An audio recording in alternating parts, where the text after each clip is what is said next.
lá no templo, aonde ele havia aprendido tanto da palavra de Deus, se ele nunca frequentou uma escola dos judeus, ele aprendeu com Maria. Maria é um exemplo de mãe, por partilhar com os filhos o conhecimento da palavra. É exemplo de uma mulher piedosa, que acompanha o filho até a morte, estava lá na cruz. E quando Jesus morre, ele amava tanto Maria que ele se preocupou. E antes de partir, deixaram a casa para ela. E ele virou para João e disse: João, eis aí tua mãe. Maria, eis aí teu filho. O que significa isso? Eu estou morrendo hoje, mas agora vocês cuidem um dos outros até que eu volte. E a tradição, não a Bíblia, mas a tradição cristã ensina que João levou Maria para sua casa e cuidou dela até a morte dela. Então Maria é para nós um exemplo de alguém que se colocou nas mãos de Deus, de alguém que temia Deus, de uma mãe que educou o seu filho nos caminhos do Senhor. É para nós um exemplo. E eu creio piamente na salvação de Maria. Mas aonde ela está hoje? Ela está sepultada, como está Pedro, como está Paulo, Tiago e João, aguardando o quê? A volta do filho dela. Quando então ela receberá o corpo de glória, como todos os salvos receberão. Pastor, uma dúvida em relação ao milagre, né? Ao milagre?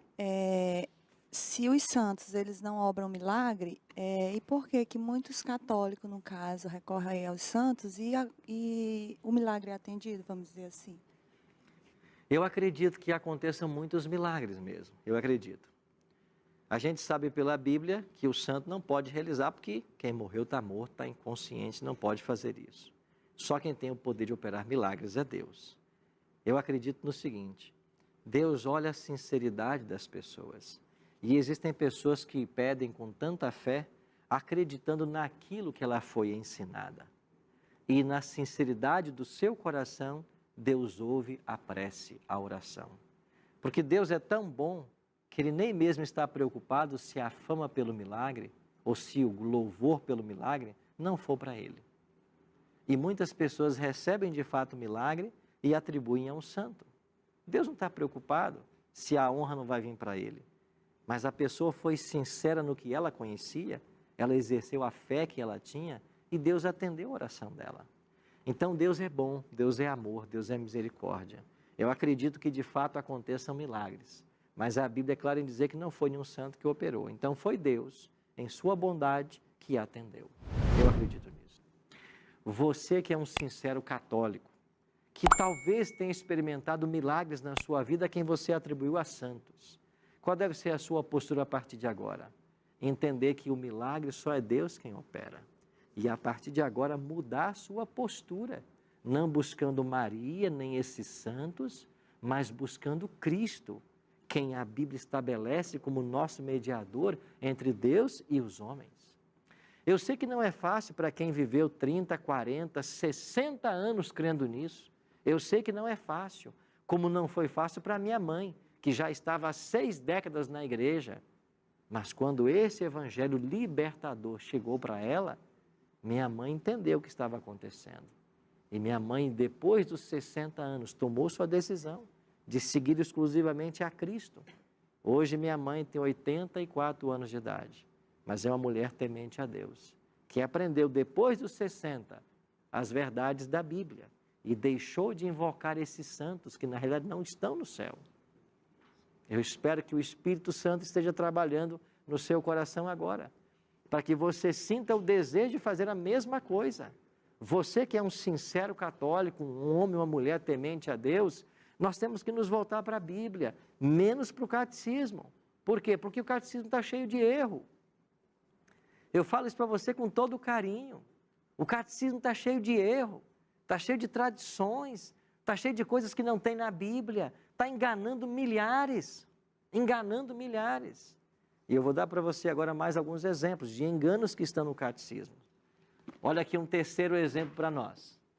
A guarda do sábado, do 4º mandamento da lei, guardada dentro da arca no Santíssimo, foi substituída pela observância pagã do domingo.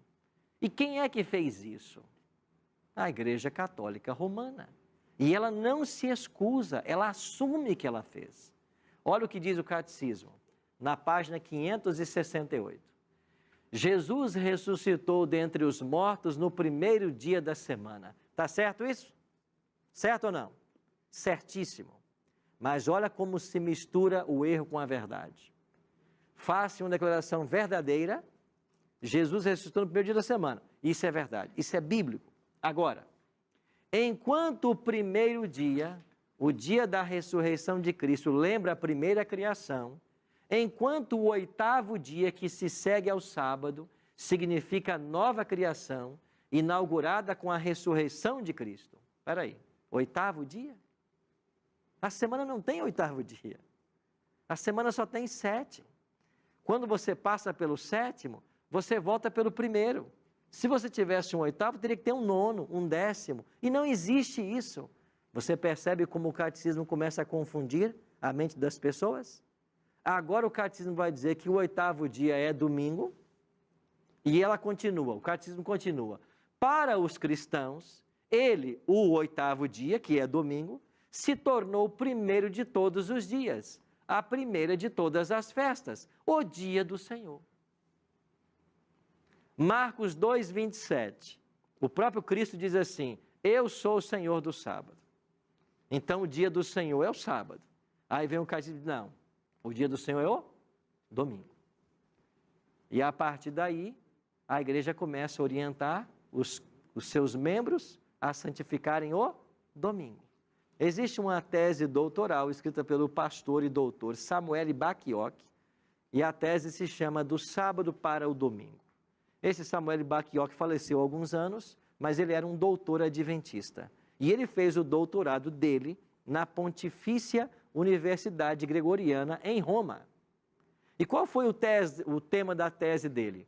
From Sabbath to Sunday, do sábado para o domingo.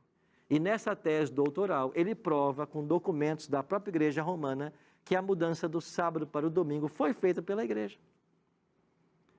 E ele tirou esse doutorado lá, na Universidade Gregoriana, em Roma. E quando a Universidade Católica deu para ele o título de doutor e colocou o imprimato do Vaticano na sua tese, eu tenho uma cópia em casa da tese dele, quando a instituição romana coloca ali o imprimato, dizendo que esse homem é doutor e o que ele fala é verdade, ela está dizendo, fomos nós mesmos quem mudamos sábado e domingo. Agora deixa eu dar um recadinho para você que é evangélico. Está sentado? A gente estava falando de santo, de Virgem Maria, e você estava aí aplaudindo, né? É isso mesmo, pastor. Idolatria, buscar santo, isso, aquilo. Agora vamos falar da sua história?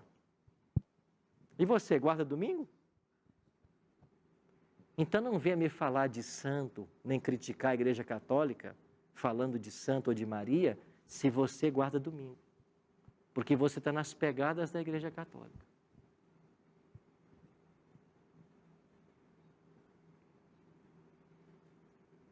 Quer falar mal do catolicismo? Não é falar mal. Quer criticar a doutrina católica? E guarda o domingo? Você está nas pegadas do catolicismo. Você está fazendo o que a igreja católica ensinou? E não o que a Bíblia ensinou. Eu dou para você 104 textos da Bíblia que falam que o sábado é o dia do Senhor, é o dia santo, é o dia criado por Deus. Você não tem nenhum, para falar que domingo é dia santo. Ah, mas você santifica o domingo.